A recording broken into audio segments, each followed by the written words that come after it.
How sweet and fulfilling would it be if you could do all things effortlessly without limits? Imagine being able to pick up new languages, remember every details of every book you read, write excellently well, and simply do everything and anything. Yes, studies have shown that most people will only be able to access 20% of their brain capacity throughout their lifetime. But what if you could have 100% access? You would be unstoppable. I know you are currently thinking about Limitless, the 2011 film starring Bradley Cooper as Eddie. If you remember correctly, Eddie was a struggling writer who was introduced to a drug that gave him the ability to use 100% of his brain capacity, which in turn upgraded the quality of his lifestyle. So what if I told you that you can be limitless, and you do not need any pits to do so? How, you ask? Well, first things first. Being limitless is tied to your ability to fully focus and concentrate on a given task. You might say to yourself, that's simple. But in this current world where we have distractions in every corner from social media to video games, it is really difficult to focus because you need to be 100% in. In other words, you need to be in flow state. I will explain. Flow state simply means being in the zone. Essentially, it signifies being so immersed in a task that everything else seems to fade away. When you are in a flow state, time moves quickly because you enjoy what you are doing, and as a result, you perform at your best effortlessly, just like I'm making this video. Now, how do you achieve a flow state? Well, a lot of research has been going on, and there are two individuals who stand out as they are on a mission to help people achieve flow state.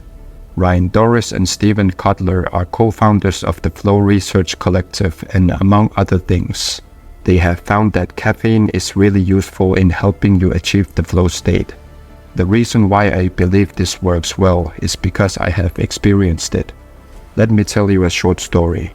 When I was around 10 years old, my family and I had moved to a village called Salonkula in Finland, where we lived with my great-grandparents.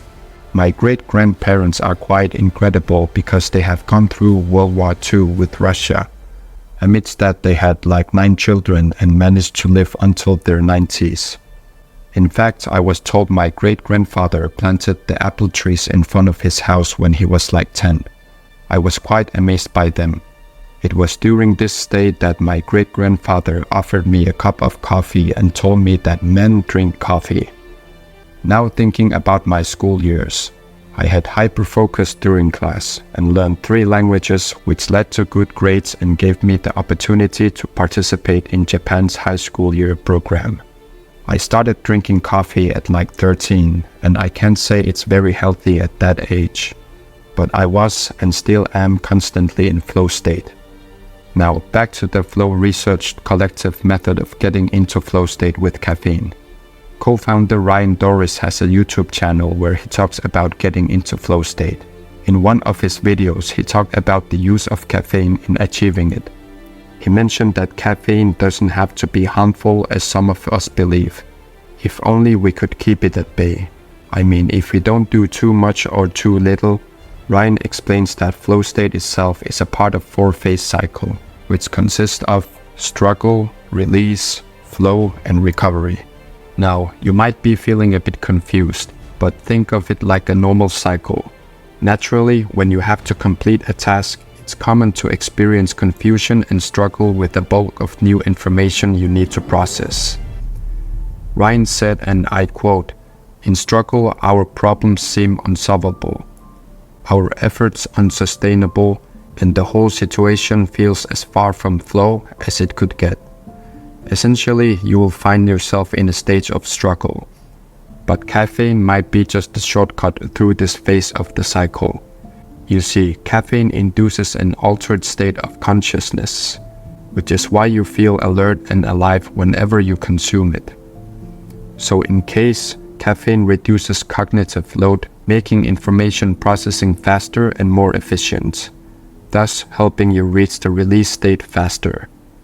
In the release phase, you are relaxed and everything is smooth and fluid. You process information faster, and you can now have clarity and direction, which now pulls you into the next phase, which is the flow state itself. Now, in your newfound zone, you can fully exert the information you received and carry out your task. But can you have too much? Of course, yes. So you should time your caffeine intake to avoid interfering with productivity level of your sleep. Because more the caffeine, a good amount of sleep can also help control your focus and help you get into the flow state, especially in the mornings. So, how do you time your caffeine intake? Well, it's pretty simple. Many people complain about their inability to sleep due to caffeine, but that's because they take it too close to bedtime. In other words, you should stop consuming caffeine at least 10 hours before your bedtime. For example, if you normally go to bed at 8 p.m., your last caffeine intake should be by 10 a.m. Also, do not consume caffeine as soon as you wake up. This is because the body naturally produces cortisol, a hormone that keeps you alert in the morning. If you consume caffeine immediately upon waking up without giving cortisol a chance, the surge of energy you initially feel will not last long. So, consume caffeine at least 30 minutes after you wake up. It would be even better if you can wait longer. Also, your body can develop immunity to caffeine if you consume too much within a short span of time. So, to control its use, you should take 1 day off every week and 1 week off every 3 months. This will ensure that your body receives every drop of alertness that caffeine has to offer. Now, if you have been watching and are wondering if caffeine is the only thing you can get into a flow state and on your way to being limitless, well, it's not. It's a consciousness booster, and here are other things that can make you limitless in real life.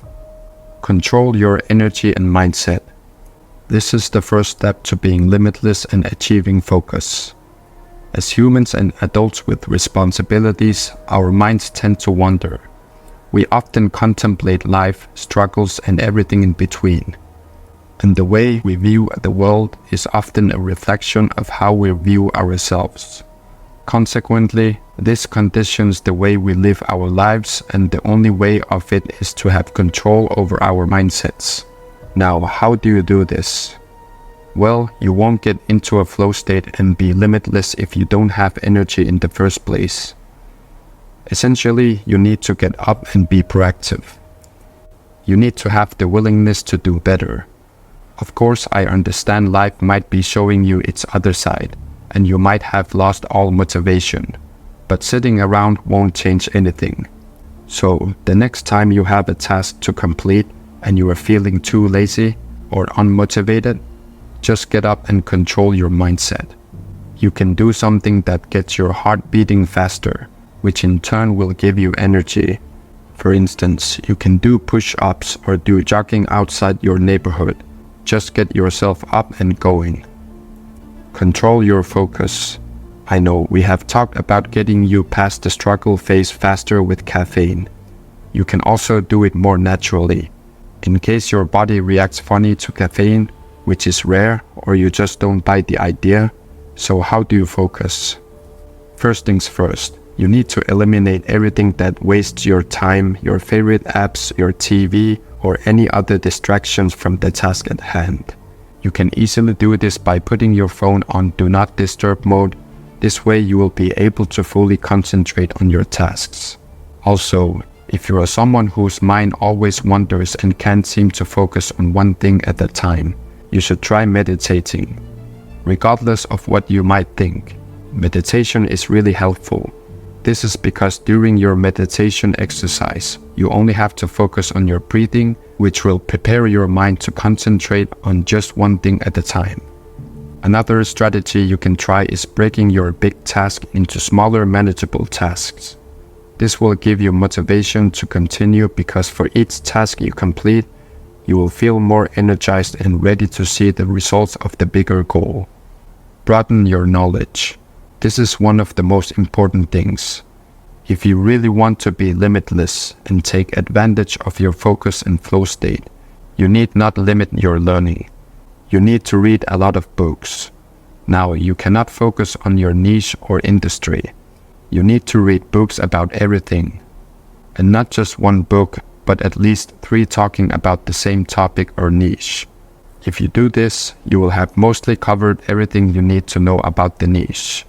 Also, taking in information is one thing, but implementing it is what will make it stick for longer. So once you learn something new, engage in discussions about it with other people. For instance, if you just learned about ancient history, you could spark up a conversation with a friend. Hopefully, they will be interested, and you might even learn more from them in the process. Sharing knowledge not only reinforces what you have learned, but also opens up opportunities for further insight and perspectives to enrich your understanding. Now, you might be thinking that none of the things I said in this video are new to your ears. You are right, but knowing them is one thing, and achieving them is another. So you have to consciously make an effort to turn them into habits. Creating lasting change requires consistent practice and dedication. And it's not just about understanding concepts intellectually, it's about embodying them into your daily actions. This means committing to small incremental steps towards your goals and staying disciplined even when faced with challenges. So, why not choose your preferred method of becoming limitless and commit to forming a habit of it for the next 30 days? And whenever you feel less motivated, remind yourself of your ultimate goal and take steps to boost your energy levels. Now that you are in the end of this video, I'm sure you are well on your way to being limitless. Leave your thoughts in the comments and see you in the next video.